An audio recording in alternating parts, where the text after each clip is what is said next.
This is Kemdilo Eli, Royal City Studios interview. Take one and. So we're on the way to Royal City Studios. We are quite literally Yeah, we're on the way to the studio. searching That's it. for the supernatural. Back like I never left. Back like we never left.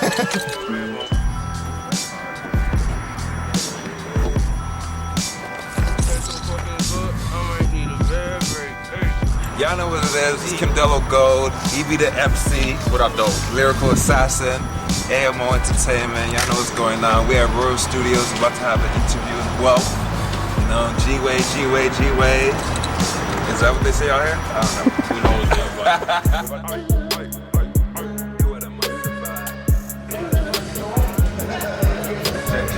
Check. Yeah. 1 2 1 2. This is my level 428. This is Kemdilo Eli, Royal City Studios interview. Take one and.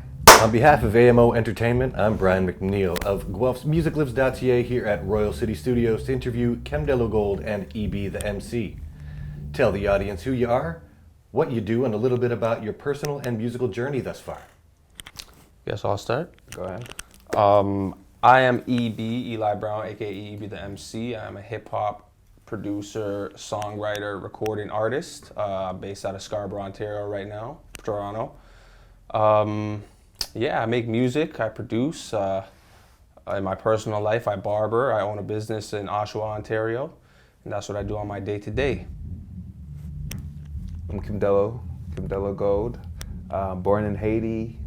Right now, I am an artist and pursuing my passion, making hits every day, and a videographer as well. I edit videos, and yeah, that's really it. Are you going to edit this video? Probably. Nice. Was there a moment or incident that stands out where you thought, I want to perform music? Yes. Yeah? I mean, when I was 4, I was already performing, so I guess it was already a thing for me. For me, it kind of happened late in life. I always loved music. I grew up around music and stuff, but when I found out that I actually wanted to take it serious and perform and make music, I was probably like getting out of high school. So I probably made the decision to start taking it serious later on in my teenage years. So well, that's my next question is, at what age did you record your first song and really start taking it more serious? Yeah, I'd have to say like, I want to say 18, 19, probably around then. Yeah. Okay. Kemdilo, when did you start recording? I started recording at the age of 12. Yeah. Yeah, that's when I made my first song, and I was in Philadelphia. I was working with my brother, and the song was called Rock Your Body, and it was just one of those like weird guitar samples with a nice kick drum. Cool. It was catchy though. You gonna show them the hook? Nah. You guys still have, can these things still be found online? No, not at all. Right. Hopefully not. You know what? The first song, probably not, but early work you could still find online on SoundCloud. Okay, and on SoundCloud. That would be under your previous alias. My current alias. So Current. Okay. E.B. the MC, if you search that up on SoundCloud, you'll be able to access all the stuff. Ah, cool. That was, I think we dropped a project in 2017. I was part of a group back then, hip hop group. So Nice. yeah, we got some early stuff out you can go check out. Very cool. To those who haven't heard your music, how would you describe your sound? Who wants to go first? I'll go first, sure. All right. I would say it's upbeat, up-tempo, very alternative, but yet it does have a mix of hip-hop, groove, and Afro as well. Yeah, so I would say that. Nice. Mine is more like East Coast hip hop. I'm not gonna say 90s, but it is kind of reminiscent of golden age hip hop. Focus more on like lyricism. There's some melodic stuff in there too, because I listen to a lot of R&B and soul stuff too coming up, but mostly along the lines of hip hop, I would say. Nice. Would you go so far as to say boom bap? Boom bap. Yeah, Yeah, that's mostly my bread and butter. Nice. You got a big opportunity tomorrow night to open for one of Canada's longest running hip hop artists, M.A.D.E. Wow. How are you guys feeling about that? I'm excited. Yeah. A lot of people knew about M.A.D.E, so that was good to know. And I've been listening to his music for a while, since I was young, a little bit, and then just listening to new stuff and actually taking it in a different age is like kind of eye-opening. Yeah, it's definitely exciting, man. Like anytime you get to do these things for like, you know, a guy like A.M.A.D.E, he's a Canadian legend as far as the music business goes. So, I mean, like Kemdilo, when I was young, I used to hear him swollen members, right? So, coming up as a young boy, you know, having a chance now as a grown man to open the show for him is pretty cool, man. It's almost like a full circle moment. Sweet. Are there any other big acts or legacy acts that you've opened for? Yeah, we did open for Afro Man. Oh, That yeah. was a good experience. Was that in Guelph? That was in Toronto. In Toronto, In okay. Toronto, yeah. And I was on stage with T.I. in Alabama, so that was exciting as well. Nice. Yeah, so that was a fun experience to see him do his thing and be a part of that. Very cool. And, Yeah. and yourself? So we shared the stage when Afro Man came to Toronto. Right. So that was a pretty large one, man. Because I mean, everybody knows Because I Got High, right? So to be able to open up for that guy, he's a legend, right? So it was pretty cool. Nice. Is this your first time performing in Guelph then? And if it is, what are you expecting? It's not my first time. Actually, it is my first time. What am I saying? I don't know why I said that. I feel like, you know, I get them mixed up sometimes. But it's my first time performing in Guelph. I'm expecting a lot of people cheering and excited to hear good music. I think I've been hearing a lot about the university crowd around in Guelph. So hopefully, you know, there's going to be a nice variety of age and crowd, and that should be exciting to see that, you know, the surprise itself, you know. This is actually my second time performing in Guelph. Okay. First time was actually in this studio, not the specific space, but this studio in the event space for the Royal City Summit. Oh, nice. Yeah, That so- was thrown by, if I'm wrong, correct me, was that an AMO Entertainment event? Yeah, I Yes, believe it it was. was. All Yes, right. sir. Very cool. Yes, sir. While you guys are on tour, how are you guys spending your time? And do you have things planned to do in like various cities, things that you want to definitely check out? You can go ahead on this one. I mean, what time did we get here at today? We just got here a few hours ago. So we just checked into the hotel, put our stuff down, kind of had like a group brief type thing, ran over some stuff. Tonight we'll see what we get into. Nothing planned, we'll go with the flow, you know, whatever happens, happens. All right. Yeah, I'm excited to do some sightseeing. I feel like it's always nice to get to know the city before you kind of like perform, to know and experience it and actually deliver and get that like connection to it. First thing I did was sit down, check out the penthouse suite that we got, and got a little bit of groceries because I like my fruits and veggies. You know? That man's Nice. trying to cook. He's trying to cook this weekend, man. Well, you want to send a shout out to the hotel you guys are staying at? The Westin? The Western. Western. The Western. The Western. Shout out to the Western, hooking us up with the penthouse suite. We appreciate that. Yeah, that was Cheers. right. I would recommend you guys dress up the begging bear if you get the opportunity to. Okay. All right. Your guy at AMO Music will probably be able to give you a big heads up as to that. Maybe Yeah. get some photos around the university to kind of spread that out. Just want to throw that out there. Okay. How do you guys prepare for a show? Do you have like a pre-show routine or like a pre-show meal? You know, as far as meals go, not really, man. Like, I just try to get something in my system. I'd rather not perform hungry. Right. Even though performing hungry, if you channel that hunger properly, it translates to the hunger on stage. Kill the stage same ways, but I'd prefer to have food in my system. Other than that, there's no special rituals. Like, whatever my set list is, I kind of just drill it into my head. Fair enough. And so I'm prepared, you know what I mean? Yeah. Yeah. Well, I do 100 push-ups, 100 sit-ups, and then I run a 10-kilometer run.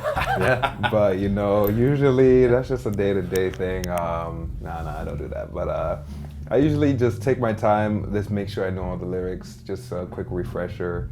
Go over all the songs twice, and then after that, just embody the entity that I've created, and just like connect more with myself, so I can deliver that spiritual journey. You know. Right on. Yeah. If you guys could have one special item on a rider while you guys are on tour, what would you make your people get you? It would have to be spliffs, some weed. Even though I'm not like a big person to smoke before a show, it's just after the show. It's just nice to tone down. especially Yeah. because you get that after show hype. Yeah, you You want know? to kind of bring it back down to the ground a little bit. Yeah. I'd say the same thing. I'd say some good weed. So good weed, yeah. Like we were chopping it up before. I mentioned Jamaican food. If I could get some Jamaican food on the rider, Jerk I'd chicken, love that. Some jerk, oxtail. you know, I'd love that. But yeah, I'm pretty simple, man. Some good weed is good for me. All right. Do you have a favorite song that you enjoy performing? Let's get into your art. You go first. On this one. I mean, I have a couple, to be honest. You have a couple? Only one of them's really released though. Like most of the songs that I enjoy performing most are unreleased. Okay, that's fair. Funny enough, but the one that is released is called Magic. I'll be performing it tomorrow. It's a good one. Nice. I do have a new favorite called Pika, and I'm releasing that one soon, so that's exciting. And I like performing Meta on OnlyFans as well. I like seeing the looks on people's faces when they hear the hook, and they get very surprised that I'm rapping about that. But then after that, they get so addicted to the hook that they don't care anymore. Oh, nice. I wish we could show them what happened at the last show, bro. It's a whole twerk contest, and it was crazy. It was fun. It was Nice. Yeah. All right. You guys both dropped debut albums. Kemdilo in 2020 with Limitless, and EB, you released Free Game Volume 1 under your previous alias Eli in 2019. Can you tell the viewers about that, about your previous releases? So yeah, that was my debut EP, Free Game Volume 1. I recorded that. I wrote and recorded those songs in a span of 2 years, from probably 2017 to 2019 when it released in July. And at that time, the mind frame was as a hip hop artist, because mind you, like we had done the work before, like the group project, and that was a predominantly boom bap style project. So my mind frame at the time was like, okay, if I'm coming out as a solo act, I want to kind of come out the gate and let people know that I'm versatile. So for Free Game Volume 1, it was more like, okay, let me work some melodies into here. Let me try and switch up the songwriting. Let me cater to different audiences. So it's a 7-track project. On all 7 tracks, I tried to do something a little bit different. So that was my whole theme of the project. It was like, and the title Free Game Volume 1, the artwork behind it, it kind of alludes to like, my whole thing with when I'm making music is I want to give people ear candy through melodies and through catchy lyrics and things like that, but I also want to feed people information, because subconsciously we're picking up everything, right? So I like to slip in the gems every now and again. So if you look at the cover of Free Game Volume 1, it's like an ancient setting of a figure handing out eyes, symbolizing pretty much giving people vision to see these things that I'm talking about throughout the project. So yeah, that was pretty much the vision behind that. Limitless, yeah. That album, it felt like the album was already 2 years behind in terms of like I felt like I had that in the vault for so long that I was just like, okay, let's just get it going.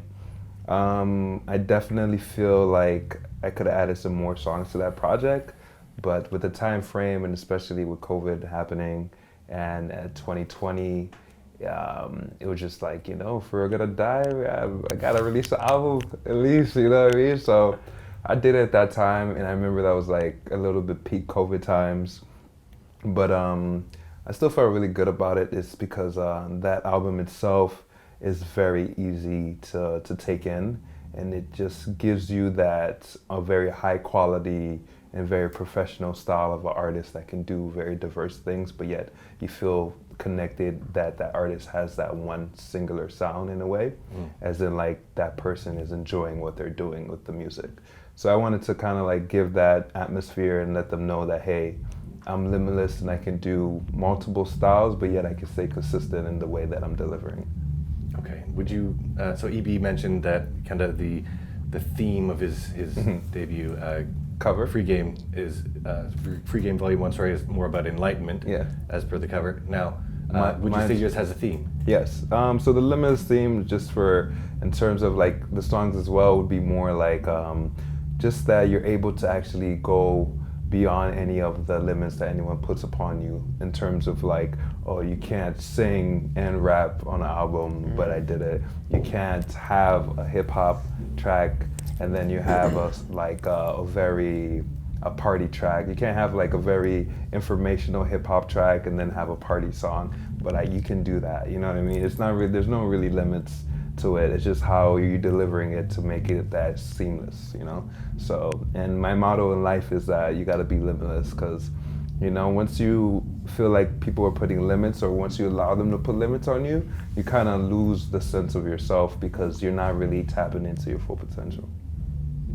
Speaking of delivery, how did you guys, like, I'm sure novice or amateur artists are going to want to wrap their head around how to successfully release. So how did you guys decide to release your first albums? Well, it was, for me, it was like more of spur of the moment, especially like I said, COVID was happening. I felt like it was like more of a time-wise of a want thing. So when I did release it, we did have it on a few blogs like Hot New Hip Hop, and you know, we got it, we pushed it on a lot of different platforms, and it felt like the album itself was an album that would curate to a lot of different people. So it was more of a performance album in terms, but it was still more of like something that you can casually listen to and feel good about. So I like that the variety of the songs was able to give you that, especially during COVID, that you are home and you're able to like vibe out to these songs and be comfortable and know that you can listen to it. You can be like let's say you can be like a soca artist, a soca lover, or like a reggae lover, but you'll hear some songs that kind of give you that taste. You can be a hip hop lover, you have some songs that give you that taste. So therefore, it kind of felt like you were tapping into everything and kind of, you know, being able to connect, you know. So that was like the main focus of it. And I felt like it did that itself.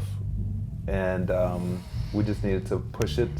And it was really difficult, like, you know, especially COVID times was like the most hardest time to drop music. So where did you push it? What platforms were you using? We're using Hot New Hip Hop, using Spotify, using iTunes, just everything, all the platforms. Since we're an independent label ourselves, we didn't have like the distribution deals and terms like that to actually get onto different platforms. But we did have a large network because we were already pushing the idea of the album coming out. So that itself, it floated out and it grew with the years. With the years going, it grew way more than it did drop. So that was a good thing. So it's better having an album that grows than an album that's hot and then it decreases. So I felt that was like a good sign to know about that. And EB, as for Free Game Volume 1, how did you go about actually releasing it? Free Game Volume 1, that was very much so a DIY type of endeavor, you know what I mean? Like I recorded it, I mixed it, everything kind of did it by myself. Because for me, just getting the project out was good enough. I just wanted to get the body of work out. We distributed it through Spotify, Apple Music, Tidal, all the regular DSPs that people normally use. But it's like at that point, we didn't understand the marketing budget. We didn't understand playlist pitching and stuff like that. Like things were so fresh that it was just like, okay, let's just get the project out and take the promotion into our own hands, which could only take you so far as we learn down the road, right? So it was just one of those projects where it was like a benchmark. We got our toes wet, we figured out what we're doing after that, and it's like, okay, we can kind of like refine our approach for our next project and capitalize on the things that we didn't for the first one. For real, yeah, I get that. That's great. Kemdilo, you've earned 750,000 streams on your album. How does that feel? And how do you plan to top that moving forward? Moving forward, I definitely feel like just having, like, I don't even look at the streams anymore, to be honest, because I'm so excited to drop new music and new. I feel like once you stay locked into something old, you don't get that growth, and I'm already at a stage where I'm excited to drop the next album. Right now we're just finding the best distribution deal or distribution network where we can actually get that that source and actually get those results and actually excel from the numbers that we currently had. But I feel 100% though that with the new album it'll be much easier because the new album does fit more of the new version of me. And like I said, Limitless was like 2 years old when it even dropped, you know. So this album feels more up to date, and I just know the process more and how to release things, you know. Okay, so as I feel that. emerging artists, what are some of the biggest challenges you're facing or have faced? You know, as an independent artist in general, it's always an uphill battle. Building something from the ground up, like, you know, obviously one of the main hurdles is funding, as many of us know, right? So funding, getting money behind marketing and things of that nature, and also navigating in a landscape in the city that we're in. It's kind of like, it's tough. It's tough to navigate when you don't know the right people and you don't have the access to the right networks. So it really becomes I hate to say it, but it's a little bit cliquey, and it is what it is. And you know, there's more of a sense of competition than there is camaraderie. So it is a little bit difficult to battle that. But you know, as independent artists, we can only take it upon ourselves to kind of be that change we want to see. So, you know, we do what we can. Do you find like it's more about who you know and building your network is really difficult for you, or do you find it easier than you were expecting? It's, you know, it's not difficult, but it's like it's nurturing those relationships. Once you meet a person once, it's about following up and try and get in the same rooms as them, and like who you know is definitely important. As time goes on, I'm starting to see that it actually is about more who you know than what you're able to do. So the networks are definitely extremely important. Yeah. My answer to that question was really time management. I found that time management is something that obviously is a big aspect in life in general. But as a musician, it's like, how do you find time to actually nurture your art and still continue with your personal life? And then once you're able to balance that, or once you make that decision to choose one of the sides, it's like you find the pace, and the pace becomes easier and easier, and then the consistency is like the most important thing. A lot of people would ask me, how do you stay so consistent with your posts, with certain things? And they don't know that I was actually a director and videographer before I became an artist. That was more my passion. I remember I was doing stick figure animation when I was like 10 years old, 9 years old on Pivot. So it's like things like that. It was already like, I already loved the visual point of view. So knowing that the power of the people was made for the visual point of view, and then the music was more of something that will come after, was much easier for me. So I would say the time management is the key to it all, because you can work as hard as you can, but if you don't put time into the craft itself, then you're kind of like, you have all this money, but yeah, you have no music, you know? Or you have all this music, but you have no money. Or you have all this like personal growth, but yet you have yet to earn and create those clicks that will nurture that growth, you know what I mean? So it's like, you gotta, where's the balance at? The balance, man. Yeah, so it's very important. As you guys create your art, where do you guys particularly find your inspiration from? I mean, for the material. I get excited. I've been going to Atlanta a lot, so I've been getting inspired in just being around different people. And I find inspiration with, whenever I tend to lose any kind of inspiration, I want to make music with another artist. Like I would have like, whenever I feel like I'm losing inspiration, I'll set up like 2 to 3 sessions a week with a different artist. Because as soon as I do that, and they come to my studio, I force myself to get inspired because I have to make music. So now we have booked that time together, and they're sitting next to me. They're giving me their inspiration, which is leaking onto me. And I already know I have like a whole reservoir of inspiration. I just need to like put that little water in there to reactivate it. To tap it. Yeah. Okay. Yeah, for me it's like, I would say just living life, man. Just like, you know, sometimes you'll run into a little creative block. I try not to read into it too much. I just go and live my life. I got other stuff going on in life too that I could always like, you know, draw inspiration out of.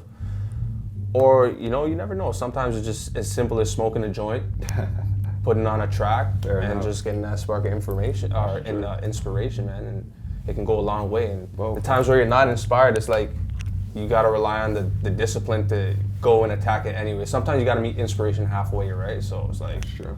you go in the studio even though you don't feel like it, go through the beats, and hopefully something sparks. At least you gave it a try, you know? But Yeah, so you just gotta go in the gym. put up the Just go in shots, the bro. gym. That's Put right. up the Get there shots. first, right? Yeah, get there Yeah. first, you know? Nice. If you could work with anyone, who would it be and why?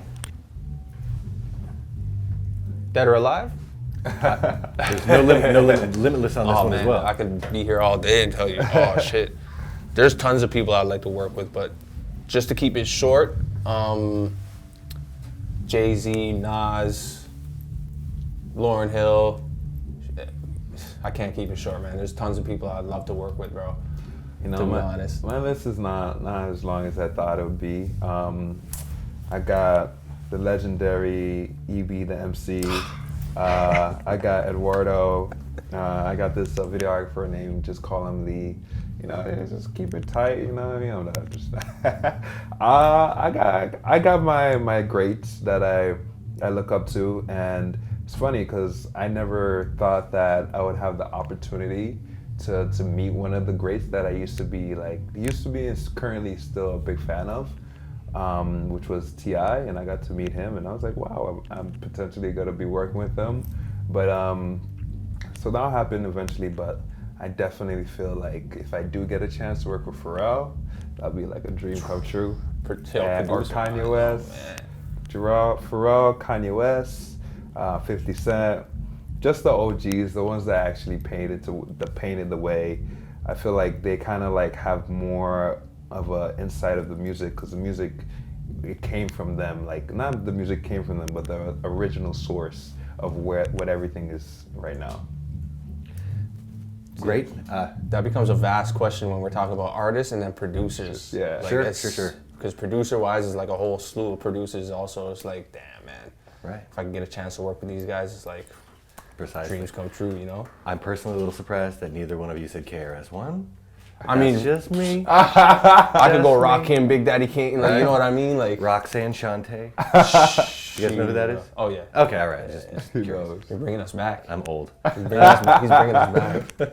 Are there any Toronto-based artists that you'd like to collaborate with? we got the track coming. Yeah, we It's got a coming couple- very soon. We you got a know? couple joints together. Yeah. What else? Who are we Drake. trying to work with? Drake, like, what up, Drake? Of course. Weeknd, Justin Bieber, anyone, bro. Yeah, I That's feel the like thing. finding the gems of the local talent has always been something I've been really good at. Yeah. And I think that speaks louder than working with the bigger artists, because it's like I can work with Drake right now, and I've met Drake multiple times. I can work with him right now, and it'll be an honor.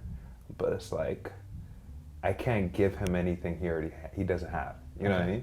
So if I work with someone that is still not on the similar level, but a little bit bigger, or we're on the similar kind of page, it feels like we're actually building something that we care about more. You know what I mean? I feel like it would just be another number for Drake, but Industry shit. Yeah, but for someone that is like, you know, for instance, like me and E.B. and MC, we've been in this journey together. It just feels more natural. Yeah, there's definitely a good handful of artists that, you know, I want to collab with or have collab with already. But I mean, every day the list grows, because every day you get privy to new artists that pops out of, you know, oh shit, this guy, who is this? Oh shit, he's from Toronto? Oh my goodness, like, I'd be down to work with Throw him. some names out. Promote some people. Danio. Got you. Classified. I mean, Daniel, Classified, That's those guys Halifax. are legends. He's a You know what I'm legend. He's a saying? legend. I remember that there was an Asian artist. What was his name again? And I remember I used to watch all his videos. D Pride. Yeah. I think he goes by Russell now. Russell now? Yeah, he Oh goes wow, by he was Russell now. killing it. I remember it. But I have some local talent I work with right now. Smite Tunes. I work with Doesn't Matter, It's Okay. Work with Bodine. I work with Sunday. Working with Captive. Just like all the underground talent. Jelly Two Fly, Space Dread. Just call him Lee. You know, just the talent that is actually there and able to actually create that community, right? Because we're not too cliquey, but yeah, you still have to have that circle that is nourishing you, right? Yeah, there's like, as far as like the underground hip hop scene, like since I'm into the lyricism and stuff like that and the boom bap stuff. There's a lot of dudes in the city that are really killing it right now. Off the top of my head, I'd say the dudes from Baker's Club, Raz Fresco and them. Like those guys are legends in the city. Raz Fresco's been putting in work for longer than most people know. So it would be dope to work with him. Who else? Fuck, there's too many, man. There's too many, honest to God. Like there's a whole list. I could probably sit here and list 10, 15 names, bro. That's good. That means the scene is flourishing. Yeah. Which is good. If you'd like to, talk about your plans for the remainder of 2023 and what you're hoping to achieve in the next couple of years. You wanna go first? Yeah, sure. The rest of 2023, we just want to keep it consistent, man. We want to, at the end of this year, I'd like to drop a project. Got some stuff in the works, got to send some stuff out for mixes. I've been doing a freestyle series weekly where every week I'll drop a freestyle on my Instagram just to kind of build up the buzz a little bit. So when we do drop the records, people are, their ears are open for it. What's the Instagram? The Instagram is Who is Eli Brown, all platforms, Twitter, Instagram, TikTok, you name it, whatever. E.B. the MC on DSPs. But yeah, stay consistent, singles, shows, keep working, man. Yeah. I'm excited for Limitless Volume 2. I think a lot of people don't know how talented that I can be, and it's just like Limitless was just like my debut, and every artist, when they do have their debut, they find their sound a little bit more and they kind of like sharpen their sword a little bit more.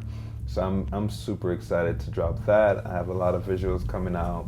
I have like 3-4 videos in the chamber right now, and that's not even on everything. So it's Something light. that's light. Something light. So it's like, it's all about the preparation. I think that I don't wanna release too much unless the preparation's there, but I still want to stay consistent with my audience. So that's just it. That's wise. That's good. Yeah. All right, let's get a little philosophical. How about that? Sure. Okay. do it. If you could speak to your younger self when you made the decision that you wanted to become a recording artist, what would you say to him? Drop the music. Put the music out. When you start something, finish it. Don't wait years to go back to something, because by the time you go back to those records that you say you're gonna finish, you've grown as a person, and sometimes those records don't resonate with you anymore. So when you're making your music, finish your music, drop the music, and also be wise about your time, because time waits for nobody. So if you got a plan to do something in your life, make sure you got your shit straight. Can we swear? Mm-hmm. We're good? You've been swearing. Make sure you got your shit straight and attack it, man. Grab the bull by the horns and take it full swing, because no one else is gonna do it for you. I would say just take advice, but take advice and make sure that you're making your own decisions. As an artist, you're gonna get influenced by a lot of people, and most of those people are gonna be putting that pressure on from their doubts or from what they think can work. But if you make your own decisions and remember that you are an entity that is creating new sound, a new wave, and that you don't need to be like anyone else. Once you take that in, you kind of like free yourself from the pressure that everyone's putting on you, and that kind of leads you to actually growing yourself into your artistry.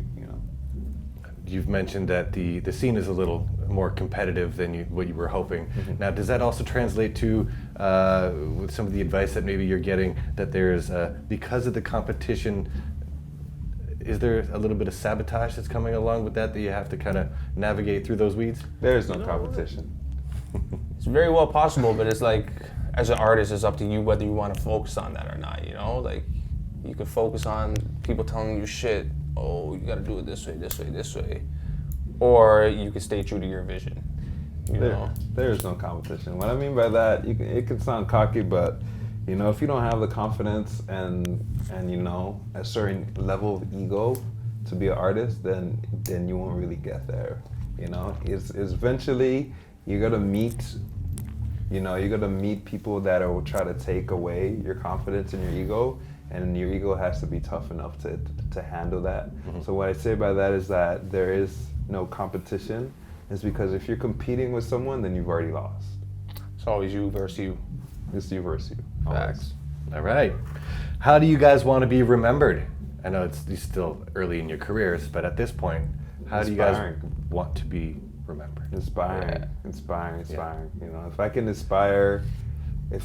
inspire someone that is doing a desk job to want to do music, I've already won. Yeah, inspiration is a huge thing. You know, obviously as a hip hop artist, I'd love to leave my contribution into the culture. Just doing that is good for me, but inspiring people to share their gift because I'm sharing mine. Yeah. And gifts are forgiven, right? So if you have a gift, you have to give it. If someone hears my music and it triggers them into wanting to pursue their passion or their gift, then just one person is good enough for me, you know? Yeah. I've had like chances where I perform in front of like huge crowds, and you know, I've come up to like some like younger audience, and you know, and then I get to speak with them, and then they feel connected with the music, and they feel like it's influenced them to be like more like themselves, and that kind of like, you know, warms my heart just to know that the connection actually worked, you know, and that connection will actually help them flourish and become more of an individual that will help other people get to that point, you know. So it's more like, you know, it's music is infectious, you know, and you know, we don't all want to be like pawns or pieces. We all want to be kings and queens, but we still got to figure out our way. So it's okay to be a bishop or A knight or a rook. Or a rook, you know. You don't Pieces have of to be the board, significance. you know. Why not be the actual board, boy? Be the board. Be That's the what I'm talking. board. That's what I'm talking. I like that. Be the table under the board. Be the Okay. table. It's philosophical right Be now. the We're speaking philosophy. All right, so Kemdilo, you come from a family of artists. Your brother and sister are both musicians. Yeah. What do you think that common thread is that brought you all into the music industry? Church, 100%. Since I was 4, I was singing in church, and then me and my family, we opened up 5 churches, and one in West Palm Beach, one in Miami, 2 in Philadelphia, one in Philadelphia, one in Montreal, one in Toronto. So I had days where I would be in church 3 days a week, and like I'm playing drums, I'm playing piano, I'm playing this. So for me, like music was already like in my blood, in my veins. So just pursuing it itself was great to know that I have that background. When people see me play the drums, they get super shocked. They're like, "Oh my God, I didn't know you'd play like that." But I Nice. play like that my whole life. I don't even need to touch it anymore to be. I was about to say, You know bro, what I we mean? don't. Sit right here if you want to But, get down, bro. yeah, my family's they're very inspiring, and it's great to know that, you know, my sister right now, she's working with Nelly Furtado, her brother's working with T.I., and even my mom, she's working with Nelly Furtado. And just to know that the connection and the motivation and the influence that they have with each other and with ourselves, and just it kind of recycles back, you know. And I just feel good knowing that I'm on a team already naturally. Well, tell us a little bit more about your brother. You've Brother. been traveling back and forth from Toronto to Atlanta in order to make some art. Why Yeah. don't you tell us a little bit Yeah, more about your brother? my brother's been doing really well in Atlanta, connecting, you know, networking is everything. And just to find that he was able to break through that barrier of actually meeting and connecting and actually working with these artists such as T.I., such as, you know, members of YSL, like what else, Lil Keed, and just artists like that. And even some artists that are signed under Golden State Warriors. He has a song with one of them as a producer. And that connection was huge. And just to see the different lifestyle in Atlanta, to connect with the artists such as Damani. I have a song that I worked with him on, and that's T.I.'s son. And, you know, he introduced me to T.I., and, you know, me and T.I. became great friends. And he's been helping me, nurturing me, and kind of like trying to guide me as much as he can, you know, doing as much as he can. But at the end of the day, Atlanta's Atlanta, Toronto's Toronto, Kemdilo's Kemdilo. So I still gotta be myself, and I still gotta lead myself in where I need to go. And once you lose yourself to the hype, you kind of like lose the hype. And I don't wanna lose the hype because I am the hype. Well put. Yeah. That's good. I've been told that you're a real hustler, basically, which really comes out in your last statement. So, as a real hustler, you book a lot of your own shows. You're very creative. You concept your own music videos and you host your own events. Where do you think that hunger and drive is channeled from? That hunger and drive is channeled from me not taking no for an answer, you know? I feel like a lot of people sit down at home and they wait for the opportunities. I kind of like go and get them. That's like one of my main slogans. If you want it, then you gotta go get it. And that just comes from the heart. I remember one of my good friends, Dolo the Gifted, which is a talented, amazing artist. He was like he just posted a video about his whole interaction about how he performed at Rolling Loud, but as a security guard. But me, I performed at Rolling Loud outside while people were leaving. So just things like that. If the opportunity doesn't come to you, you go to the opportunity and you make sure that you're heard. You know, so I think that mindset is just, you got to break through the ice and break through the noise, and especially with so many artists now, if you don't take certain risks, then you're just gonna be shelved. And I don't see myself being someone that is afraid of taking risks. What are some of your favorite projects that you've created? In a philosophical sense. Philosophical, definitely the Rockin' With video and also the Rockin' With project. That was a great fun one. I had 3 days to prepare and plan that whole video, and just shoot it. The Not My Fault one was actually a great one as well. That project and that music video, because it was an old employer of mine that let me use his beautiful restaurant. And it was just amazing to know that I can get him as one of the actors. And he comes in the end, he's like, "You better get back to work." And I remember the days he used to be like, "You better get back to work." So it was nice to see that in the music video, and that reflects like the real life scenarios that I experienced. And I really like that Not My Fault music video, because I used to work as a bartender at Pick Six, Frings, where Drake used to own those restaurants. Oh, yeah. And Drake would come in through the back of where the kitchen was, so he wouldn't come through the front door. And that whole concept of the Not My Fault was to like replicate the superstar power of coming through the kitchen. And then after that, everyone's just realizing, oh, that star's here. But then again, I was always the guy working in the back or working as a server sometimes, that I would see Drake come in. So knowing that the end scene of Not My Fault video, my boss comes in and goes like that and just like gives me the talk, it kind of like humbles me and reminds me that, hey, you came from a long way. And get back to work. Get back to work. All right, let's flip some philosophy with EB the MC. In 2020, you took a bit of a hiatus, correct? Mm-hmm. Can you tell us about what prompted that, how you came to the decision to take that break, and how you spent your time?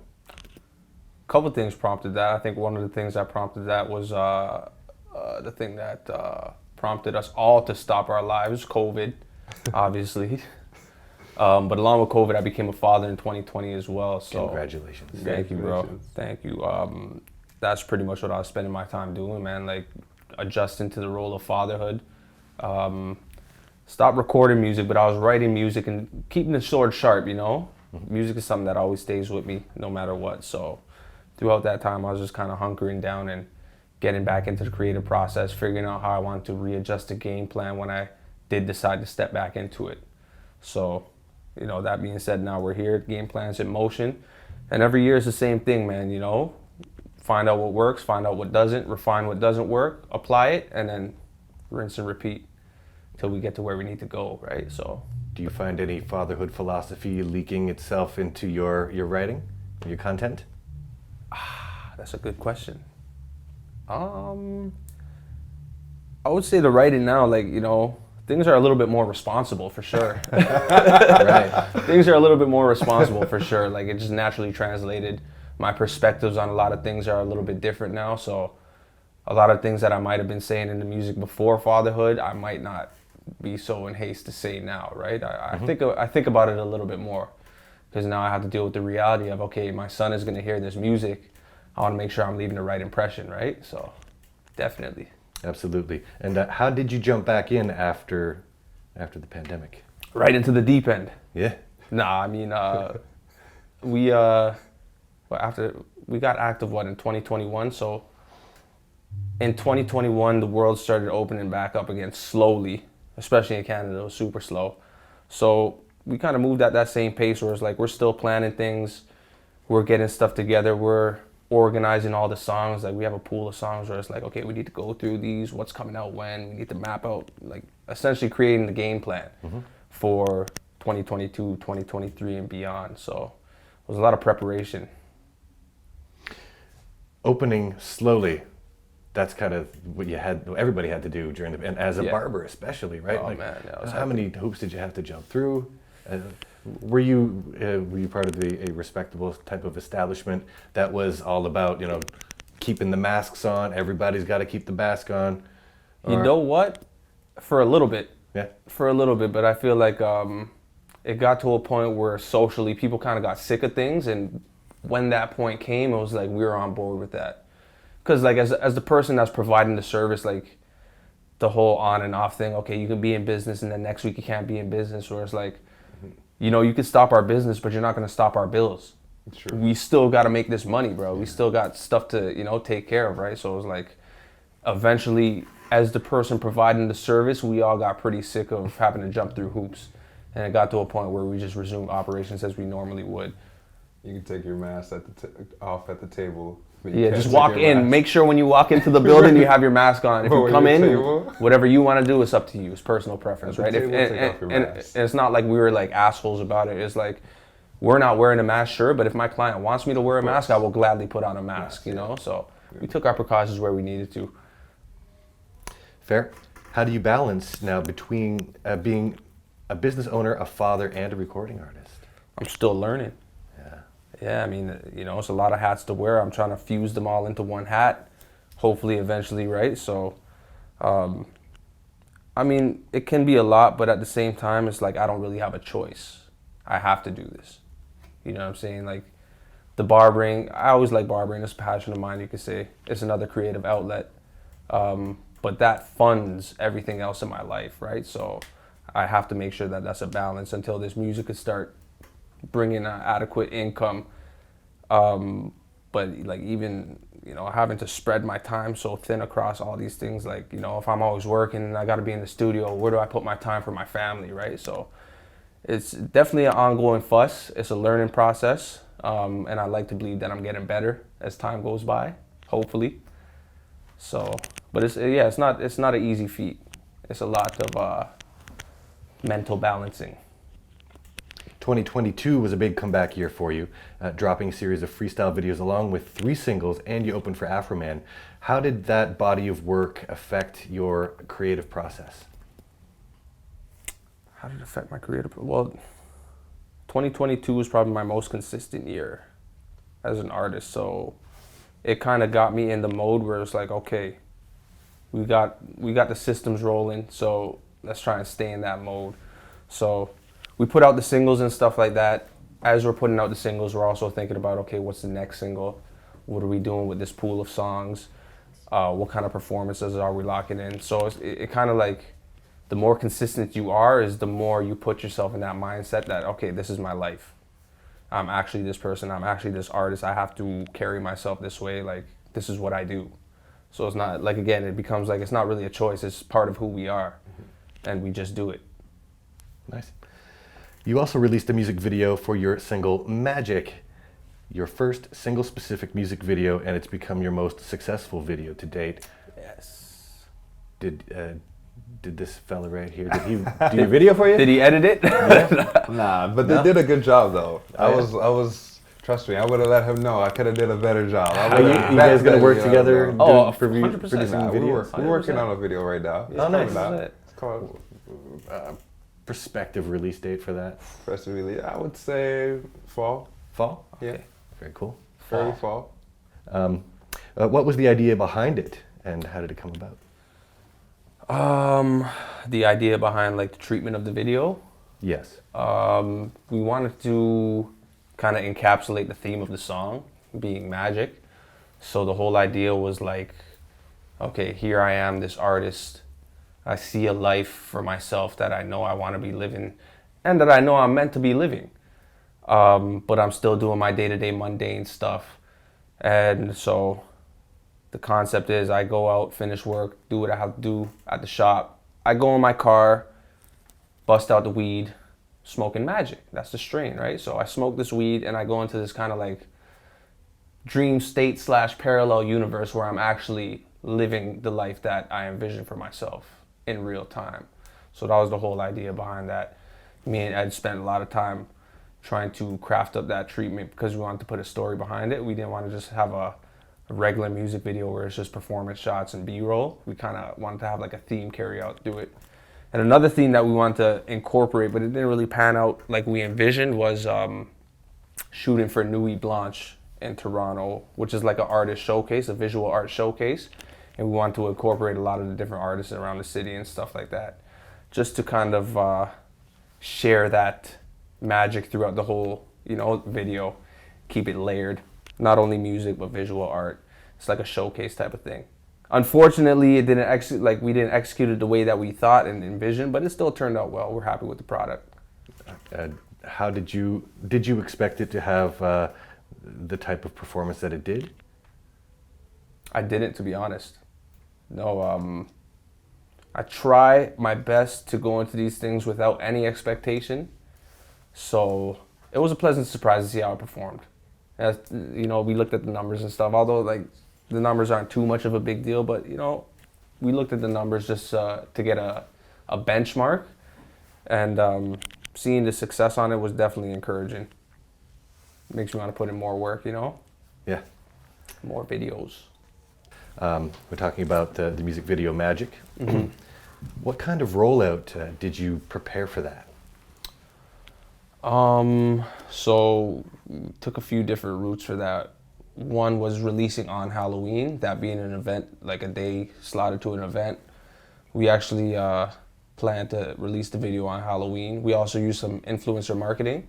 So we had guys like visual artist Louis Chapeau, comedian 6 at 6, illusionist and magician Ed Illusion. So shout out to those guys, they made the vision come true.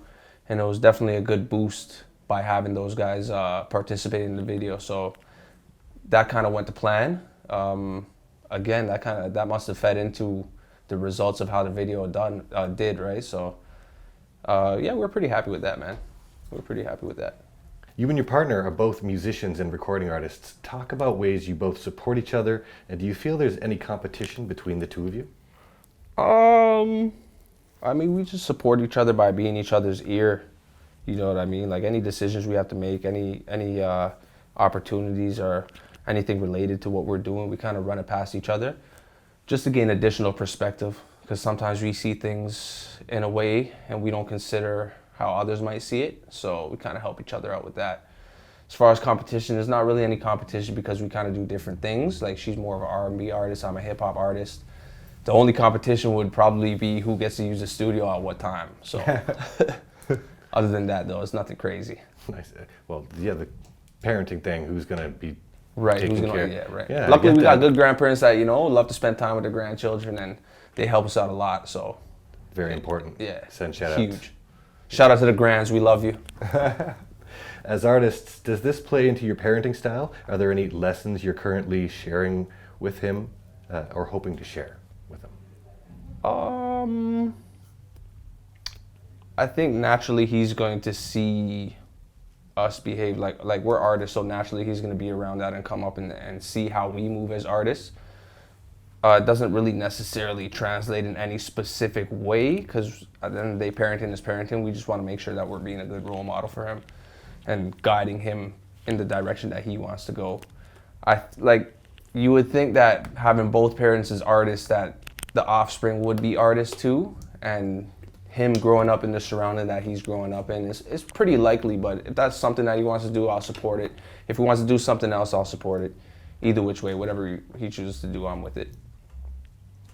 If you guys ever want Dave Archer on a song, I could probably hook that up. Just want to throw that out there. Do you think your son might follow in the footsteps of his parents as musicians?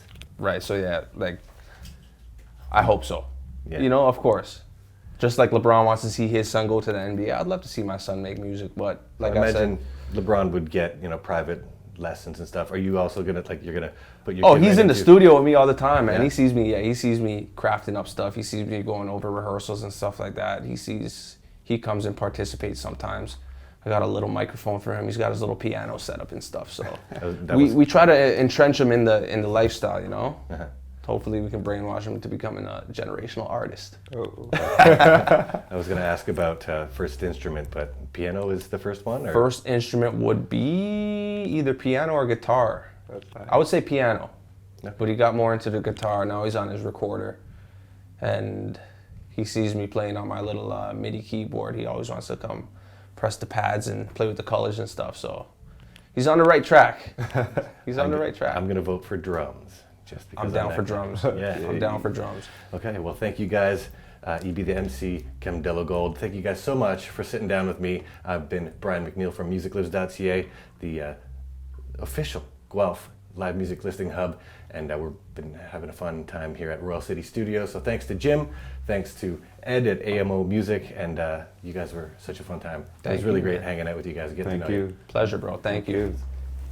Appreciate you. Do a last shout out to Yeah. Just Call Him Lee for for The visuals, man. Just call him Lee. for the visuals. Appreciate everybody. Yes, sir. Cheers. Cheers. Who the fuck you rocking with? Peace.